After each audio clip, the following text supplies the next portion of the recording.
Olá a todos, eu sou o seu anfitrião e trago a vocês o Top 3 melhores relatos do além do canal. Nesse quadro nós vamos trazer várias histórias que marcaram o canal e trouxeram aquele frio na sua espinha. Nesse episódio vamos trazer mais 3 histórias assombradas na voz de Cícero Augusto. Relato: A Sombra do Fantasma. Em primeiro lugar, eu não vou dizer se acredito ou não em fantasma. Mas, no entanto, respeito muito, pois já vi algumas vezes vultos e coisas estranhas. Então eu respeito as pessoas que dizem que já viram. O que eu vou contar aconteceu há 5 anos atrás. Na época, eu estava no 3º colegial e estudava à noite. A escola ela é bem no centro da cidade. E como o último ônibus para o meu bairro passava por volta das 22h50, não dava tempo para eu pegá-lo, pois a saída da escola era 5 minutos depois, às 22h55. Então eu saía da escola e ia a pé para casa. Ia pensando na vida, maioria das vezes sozinha, mas sempre em silêncio, ouvindo todos os barulhos que estavam em minha volta. Pois a minha mãe sempre me disse que quando eu tivesse que passar por alguma rua que fosse escura, eu andasse no meio da rua, porque se saísse algo de ambos os lados, eu poderia ver claramente o que seria. Então eu andava sempre assim, bem no meio da rua, e não tinha medo de andar sozinha, não. Mas teve um palco livre um dia, no local onde os alunos universitários se reúnem, onde quem quiser cantar, tocar, é à vontade, é à vontade. O pessoal vai para lá, se reúne lá. E aí eu e 2 amigas saímos na hora do intervalo da aula e fomos para lá. Ficamos assistindo à apresentação de algumas bandas de garagem, mas nós não bebemos e nem comemos nada, porque nós não conhecíamos ninguém que nos pudesse oferecer e nós não tínhamos dinheiro. A gente estava as 2 sem nenhum tostão. Mas aí a gente ficou lá vendo as bandas e tal. Quando chegou lá, de repente começou a passar o tempo. Quando eu olho no relógio, 23h35. Aí eu lembrei que não havia mais ônibus e não havia ninguém também para me acompanhar. E eu tive que ir a pé. Eu me despedi de minhas amigas e fui para o meu trajeto. Passei pelo centro, não havia ninguém pelas ruas, ninguém. Eu fui aumentando os meus passos, fui andando mais rápido. Eu só senti o meu coração acelerando, onde nos dá a sensação que alguém está nos olhando. Quando eu estava chegando próximo ao viaduto do trem, eu parei na esquina para amarrar o meu tênis. O cadastro tinha aberto. Eu parei, me abaixei, fiquei ali agachada, amarrando o cadarço. Quando olhei para o lado, olha, foi incrível. Eu não sei explicar, mas eu fiquei paralisada. Eu vi passar ao meu lado uma sombra em pé, em cima de uma bicicleta. E era uma sombra também a bicicleta. E eu vi aquilo passar indo em direção à linha de trem. Assim, normal, como se estivesse passeando de bicicleta. Mas não tinha ninguém. Era só a sombra. Eu não conseguia acreditar no que eu estava vendo. Não havia nenhuma pessoa ali, não. Apenas uma sombra. Um fantasma. Nesse momento, eu não sentia as minhas pernas. É como se estivesse toda adormecida. Com um nó na garganta, eu fiquei alguns segundos parada. Quando dei por mim, comecei a correr. Comecei a correr, mas desesperada, sem olhar para trás. Eu só parei quando cheguei em frente da minha casa.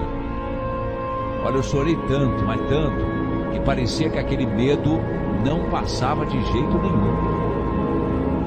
No entanto, eu só contei isso para minha melhor amiga, porque eu vi que ela acreditava em mim. Eu sei que os outros iriam rir. Olha, hoje eu não ando sozinho à noite, mas toda vez que eu passo ali naquele lugar, eu fico pensando no que ocorreu. São coisas inexplicáveis, sem respostas para as nossas perguntas. Agora vai saber o que realmente era. E hoje a estação ferroviária está desativada, mas já teve muitas mortes por ali, principalmente de crianças que brincavam na linha, até mesmo de pessoas que passavam todos os dias a pé e até de bicicleta. Agora, se as pessoas acreditam ou não nessas coisas, eu não sei, mas acredito que possam haver explicações, pois ainda me lembro do contorno do rosto e do cabelo daquela sombra. Não era coisa desse mundo, mas algo além da imaginação.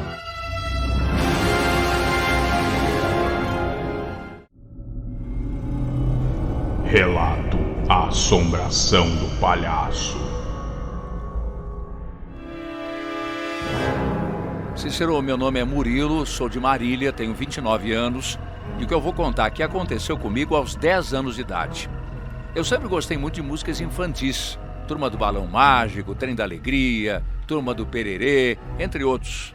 Até que um dia eu ganhei um disco do Palhaço Bozo e logo virei um grande fã. Adorava passar as tardes e noites ouvindo o disco do Palhaço. Certa manhã eu comentei com a minha mãe que eu era muito fã do Palhaço Bozo, que eu havia gostado muito do disco. E ela me disse assim: filho, você sabia que esse palhaço já morreu? Então, com espanto e ao mesmo tempo curioso, comecei a questionar como ela sabia daquilo e como ele havia morrido. Foi quando ela me disse que ele tinha morrido de um tumor cerebral, só que outro intérprete havia tomado seu papel, fazendo assim com que o palhaço não deixasse de existir. Eu confesso que eu ouvi tudo aquilo, não liguei muito, porque se outro havia entrado e assumido o papel para continuar interpretando o palhaço, eu poderia ficar tranquilo, que nunca ficaria sem o meu palhaço favorito.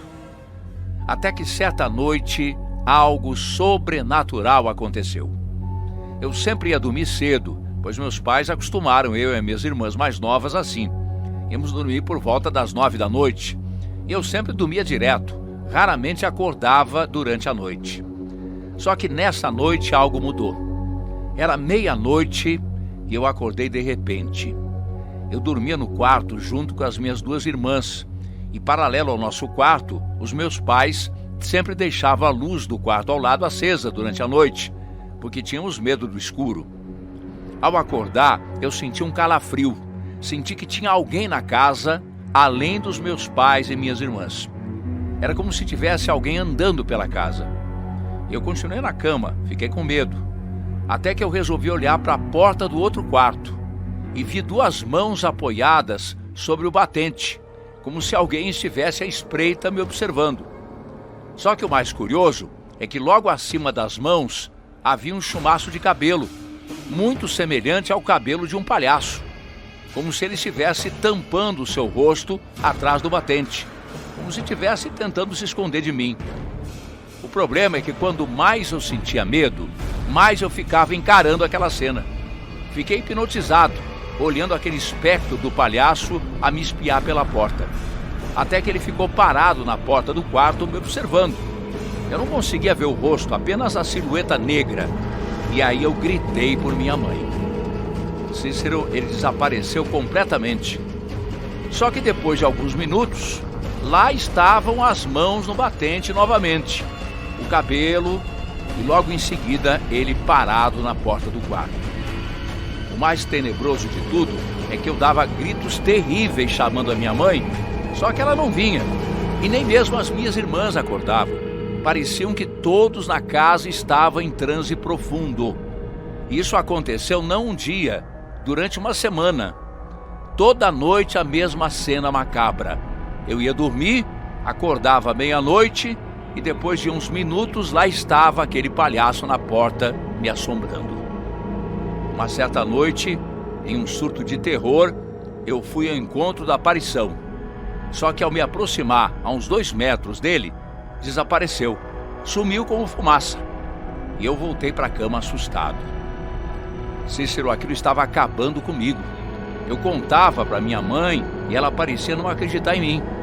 Até que de tanto insistir, uma noite antes de dormir, ela foi ao meu quarto e me instruiu a fazer uma oração do Pai Nosso antes de dormir. Só que nessa noite, ela fez uma oração estranha no quarto. Sussurrou palavras que eu não conheço e começou a apontar dedos e a olhar estranhamente no quarto. Foi estranho isso, mas funcionou. Nunca mais aquele palhaço apareceu e eu pude voltar a dormir direto e tranquilo. Mais tarde, depois de anos, eu pude entender o mistério dessa aparição. Nessa época, a minha mãe começou a se envolver com magia negra e assim passou a ser alvo de espíritos malignos. Tais espíritos, ao presenciar minha conversa e assombro ao descobrir que o meu palhaço havia morrido, se personificaram nele para me assombrar. Muitos outros casos aconteceram depois também na família, nesse mesmo período, pois ao se envolver com magia negra, toda a família passa a ser alvo de espíritos malignos. É o efeito colateral ao se envolver com o ocultismo. Cícero, o que a minha mãe fez no meu quarto foi simplesmente dar ordem àquele demônio para me deixar em paz. Ela sinalizou isso no mundo espiritual usando o poder de feitiçaria. Graças a Deus, hoje em dia, a minha mãe não mexe mais com essas coisas. Abandonou a magia negra e hoje é evangélica. Mas até hoje sofre alguns ataques como represália de sua mudança de vida. Por isso, eu não recomendo a ninguém que se envolva com essas coisas, pois as consequências podem ser terríveis. Essa é uma das experiências mais assustadoras que eu já vivi. E acredito estar realmente além da imaginação.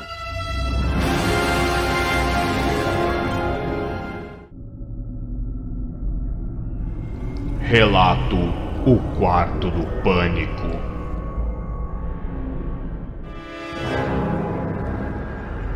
Por volta do ano 2000, uma amiga minha chamada Joana e a sua família se mudaram para uma casa de 4 quartos. A primeira vez que eu visitei a casa nova, ela me mostrou a casa inteira, menos o último quarto do corredor. Depois de mais algumas visitas, eu achei estranho o fato dela não me mostrar esse último quarto. E achei estranho a porta estar sempre fechada. Eu perguntei então sobre esse quarto para ela, e ela me falou que os pais não queriam que ninguém entrasse naquele quarto, que ele ficava sempre trancado. Eu achei que eles deviam guardar algum cofre lá, alguma coisa, algum segredo, algo que não queria que ninguém soubesse. E depois disso, nunca mais dei importância para esse quarto. Em uma noite, a Joana me pediu para dormir na casa dela, porque os pais iam viajar e ela não queria ficar sozinha. Eu fui. Quando eu estava dormindo lá, eu acordei no meio da noite com vontade de ir ao banheiro. O banheiro ficava no fim do corredor, bem em frente ao quarto que ficava sempre trancado. Eu tive que andar bem devagar, assim, pelo corredor, que estava completamente escuro, eu não estava vendo nada, até que eu cheguei no banheiro e fiquei ali parada por um tempo procurando pelo interruptor de luz. Então, de repente, do nada, eu escutei uma voz. Escutei uma voz bem baixinha, distante. Eu fiquei parada lá por alguns instantes tentando descobrir de onde estava vindo a voz. Parecia que estava vindo do quarto da minha frente ali. Eu não conseguia entender as palavras, mas dava para ver que era a voz de alguém. Eu sabia que a Joana e eu éramos as únicas pessoas na casa. Então eu achei que podia ser algum ladrão que tivesse entrado pela janela para roubar algo. Fiquei completamente apavorada. Então achei o interruptor da luz e acendi. E assim que a luz acendeu, a voz desapareceu. Quando olhei, notei que a porta daquele quarto estava um pouco aberta. E aí então eu corri o mais rápido que podia pelo corredor, até chegar no quarto da Joana e a acordei. Nem preciso dizer que eu não conseguia falar nada. Não saiu uma palavra, eu estava muda. Ela tentou me acalmar enquanto eu tentava freneticamente explicar para ela o que eu tinha ouvido. Aí nós ligamos todas as luzes e procuramos em cada canto da casa, até chegar no último quarto do corredor. Quando eu tinha ido ao banheiro, eu me lembrei de ter visto uma fresta da porta daquele quarto aberta, mas agora não estava mais, ela estava trancada. Eu falei isso para Joana e ela falou que eu devia estar sonhando. O meu coração estava batendo acelerado enquanto a Joana e eu estávamos paradas na frente daquela porta. Então eu falei para ela que não era uma boa ideia abrir a porta. Nós devíamos era chamar a polícia. Ela falou que se tivesse um ladrão lá, quando a polícia chegasse, ele já teria ido embora. Em seguida, a Joana tentou abrir a porta. Tentou, forçou, mas ela estava trancada. Então nós usamos um cabide na fechadura para conseguir destrancar a porta. Eu até perguntei por que os pais dela deixavam a porta trancada. E ela falou que os pais dela não queriam que nenhum dos filhos entrasse lá, dentro daquele quarto. Mas nunca disseram o motivo. Aí nós ficamos lá tentando. Depois de meia hora tentando, conseguimos abrir a tal porta. Entramos e acendemos a luz. Imediatamente, enquanto eu entrava no quarto, eu podia sentir a minha pele arrepiando toda. O quarto estava completamente gelado e dava para ver a nossa respiração saindo da boca. O quarto estava quase que totalmente vazio, não havia ninguém lá. Não havia também cadeira, cama, mesa, armário, nada. Só o chão acarpetado, uma lâmpada no teto, uma janela e um pedaço estranho de pano amarelo com algumas letras orientais, depois a gente descobriu que era chinês, vermelhas, que estava posicionado na parede de frente para a janela. Nenhuma de nós duas sabia o que estava escrito lá. Nós não sabemos ler chinês. Eu acho que acabamos de ser roubados. Não tem nada aqui, ela falou. A coisa mais estranha era que a janela estava trancada também. E não havia sinal de que haviam forçado a entrada. O ladrão não poderia ter saído pela porta sem que a gente visse. Na hora, nós chamamos a polícia. E quando eles chegaram, falaram que o ladrão podia ter fugido pela porta da frente. Nós ficamos muito assustadas. E aí, quem disse que a gente conseguia dormir? Eu e a Joana decidimos ficar acordadas o resto da noite. Quando era por volta das 6 da manhã, de repente começamos a ouvir um barulho vindo do quarto do lado do nosso quarto. Aquele estava sempre trancado.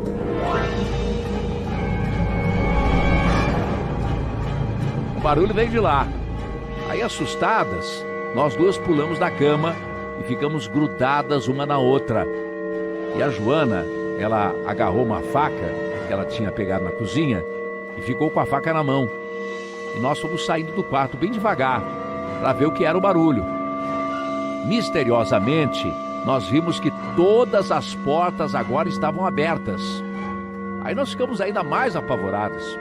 E ao mesmo tempo ficamos imaginando que alguém tinha voltado para casa, porque de noite nós tínhamos fechado todas as portas. Nós entramos no primeiro quarto do irmão dela e ficamos em choque quando vimos tudo revirado. As roupas dele, as revistas, os CDs, tudo. Ninguém estava lá, mas os pôsteres na parede estavam rasgados. As gavetas estavam no chão e o colchão dele estava jogado no canto do quarto. Os outros quartos estavam também revirados do mesmo jeito. E não tinha sido roubo, não estava faltando nada. As portas de entrada da casa estavam trancadas e as janelas também estavam. Depois daquela noite, a Joana ficou na minha casa até os pais chegarem de viagem. Os pais dela, que eram muito supersticiosos e acreditavam no sobrenatural, falaram para ela a verdade sobre o último quarto do corredor, o qual era para ser mantido vazio e não era para ser perturbado.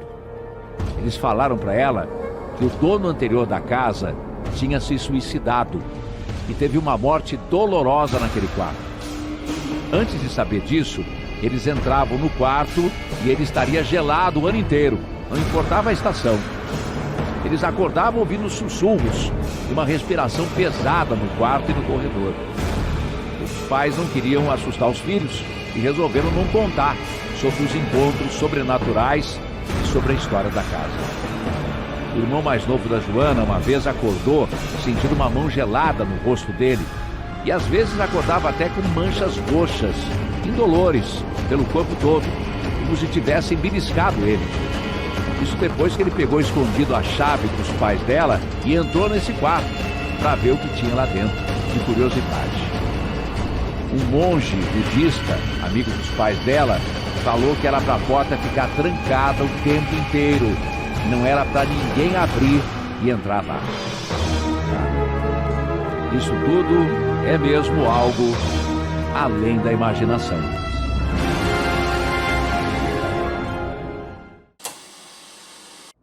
Como vocês podem ver, nós temos agora nossa linha de moletons e camisetas do além. São vários modelos com estampas exclusivas criadas pelo canal. Esses são alguns dos modelos disponíveis para vocês. Para mais informações, acessem pelo próprio YouTube ou pelo link que está aí na tela ou na descrição do vídeo. O que vocês acharam dessas histórias? Eu quero saber a opinião de vocês, então deixe os seus comentários e não se esqueçam, clique em curtir e compartilhe nas redes sociais. Assim você valoriza o nosso trabalho e faz o canal crescer. Conto com vocês. Grande abraço, até o próximo vídeo, até mais.